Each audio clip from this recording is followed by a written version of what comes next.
कलाबिन्दुनादादि ओंकारमूलं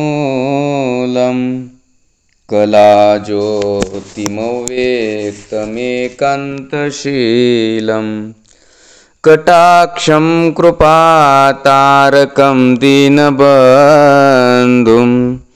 भजे नित्यश्रीदत्तपादारविन्दं भजे नित्यश्रीदत्त पादारविन्दं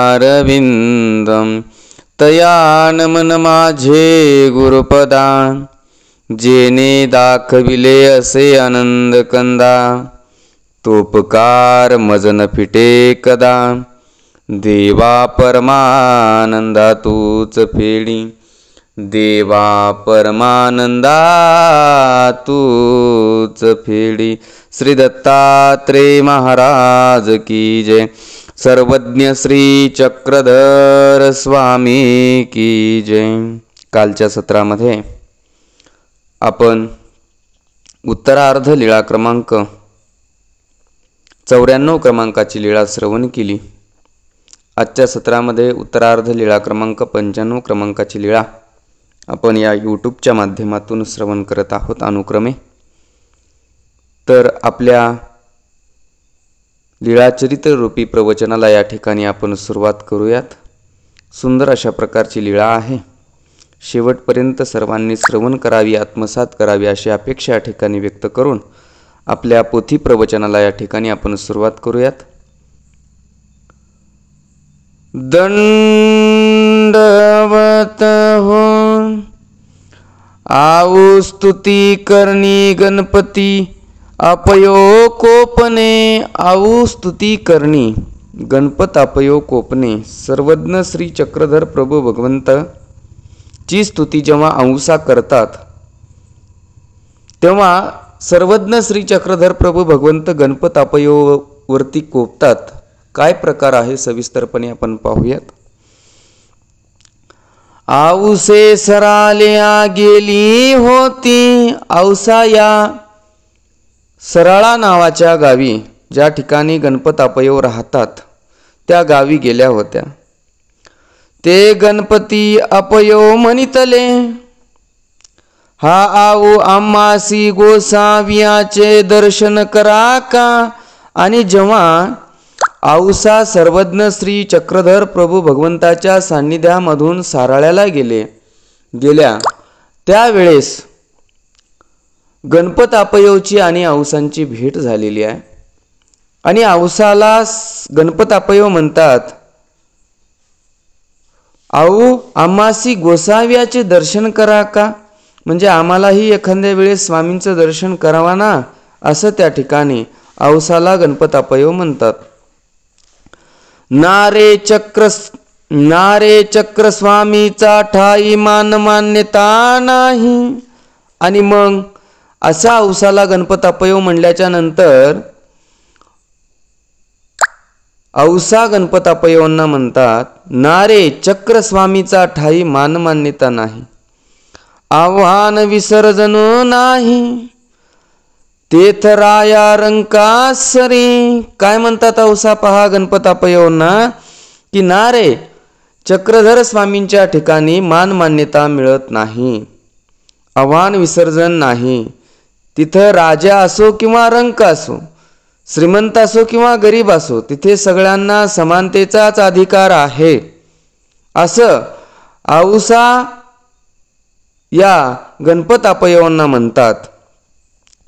नाव काही करावी असे मानू मान्यता, काय करावे असे आव्हान विसर्जन पुरुषाचे दर्शनाची पुरे।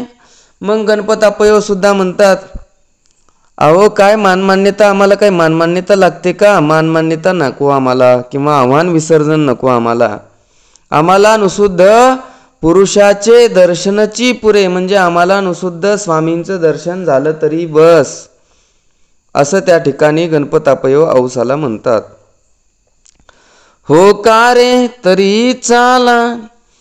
आता औसा असं का म्हणतात, मान मान्यता नाही, आव्हान विसर्जन नाही तिथं, आणि असं गणपतापयोंना का म्हणतात याचं कारण असं आहे की गणपतापयो हे खऱ्या अर्थाने देवगिरीच्या राजाच्या दरबारामधील एक प्रतिष्ठित ब्राह्मण आहेत आणि प्रतिष्ठित विद्वान आहेत आणि म्हणून यांची मान्यता करावी लागेल याकरता त्या ठिकाणी औसा गणपतापयोला असं म्हणतात. परंतु गणपतापयो म्हणतात की मला काही मान्यता लागत नाही आहे. मला नुसुद्ध सर्वज्ञ श्री चक्रधर प्रभू भगवंताचं दर्शन जरी झालं तरी भरपूर झालं. असं म्हटल्याच्या नंतर हो का रे तरी चाला. औसांचं बोलणं पुरुषार्थ आहे आणि पुरुषासारखा औसा बोलायच्या आम्हाला औसांच्या चरित्रामध्ये कुठेही पाहायला मिळालं तर हे रे हो का रे असे शब्द आम्हाला त्या ठिकाणी आढळतात.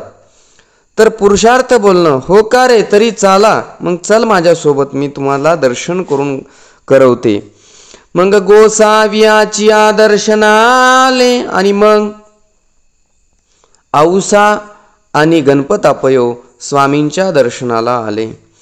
गोसाव्यासी सिंह नारायणाची अंगणी गरुडाचे पाठीसी पूर्वामुख आसन असे. सर्वज्ञ श्री चक्रधर प्रभू भगवंताला सिंहनारायणाची अंगणी, सिंहनारायणाच्या मंदिराच्या अंगणात गरुडाचे पाठीशी पूर्वमुख आसन होतं. आले दंडवत केले, स्वामींजवळ आले, स्वामींना साष्टांग दंडवत घातले, दंडवत केले, श्रीचरणा लागले, श्रीचरणावरती नतमस्तक झाले. मग गोसावी आव्हान केले, अपारू मानू मान्यता केली आणि मग स्वामींनी आल्याच्या नंतर दंडवत केला, श्रीचरणावरती माथा टेकवला आणि टेकवल्याच्या नंतर गणपतापयोंची मान्यता केली, आव्हान केलं आणि मग गोसाव्या जवळी बैसले आणि मग स्वामींच्या जवळ ते विनतकंदर होऊन बसले. मग गोसावी नावेक होते, स्वामी तिथे नावेक बसले होते त्यांच्या समवेत.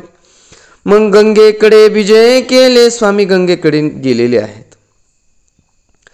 तयासी मान्यता देखिली आणि आता स्वामींनी जी गणपतापयोंची मान्यता केलेली आहे ती औसांनी पाहिलेली होती आणि औसा स्थिती झाली.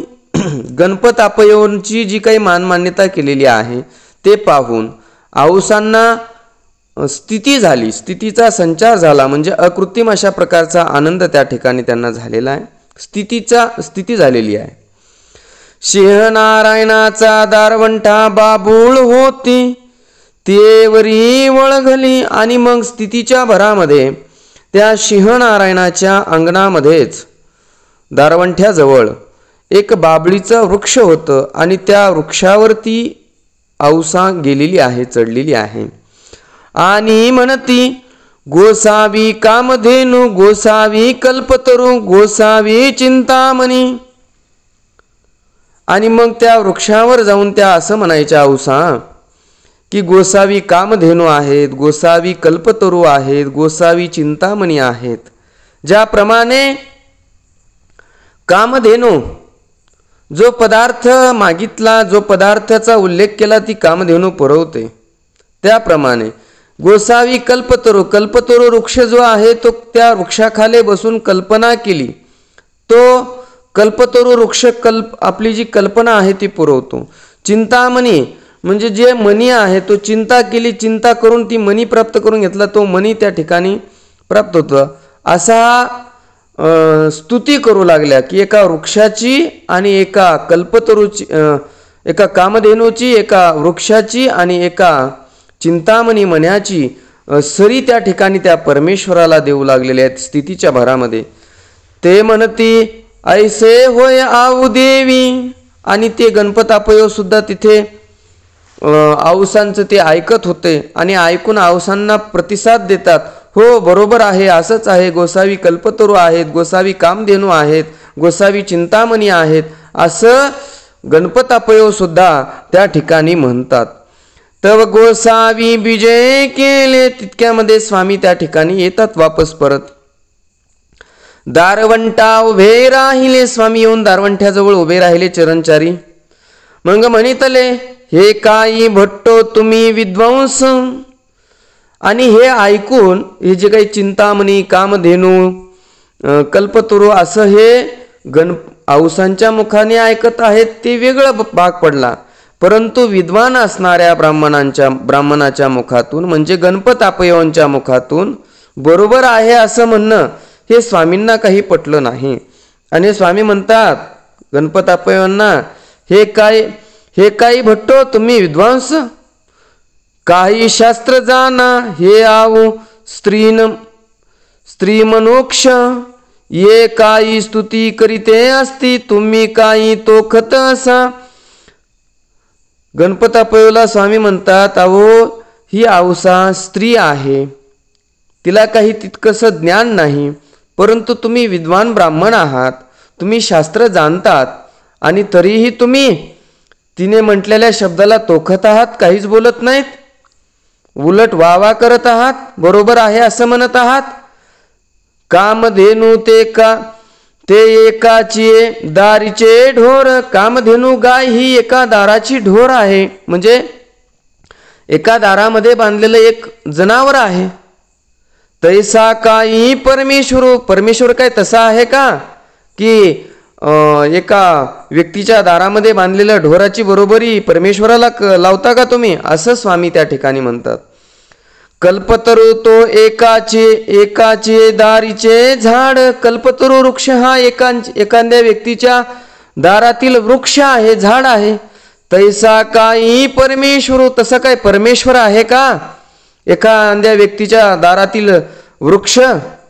चिंतामणी तो एकाची गळाचा मणी. चिंतामणी मणी हा एका व्यक्तीच्या गळ्यामध्ये बांधल्या जाणारा एक मणी आहे. तैसा काही परमेश्वर काही तसा एखाद्या व्यक्तीच्या गळ्यामध्ये बांधला जाऊ शकतो का. ते अचिंत्य अनंत शक्ती परमेश्वरू. आणि के चिंतामणी कामधेनू करागा यासी ते ऐसे म्हणितले.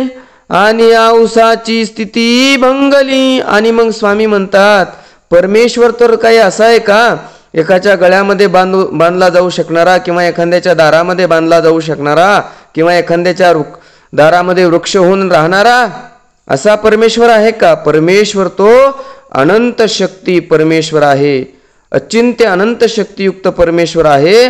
आणि चिंतामणी कामधेनू करागा यासी ते, म्हणजे तुम्ही तर आम्हाला चिंतामणी कामधेनू किंवा कल्पतरू असं बनवलं.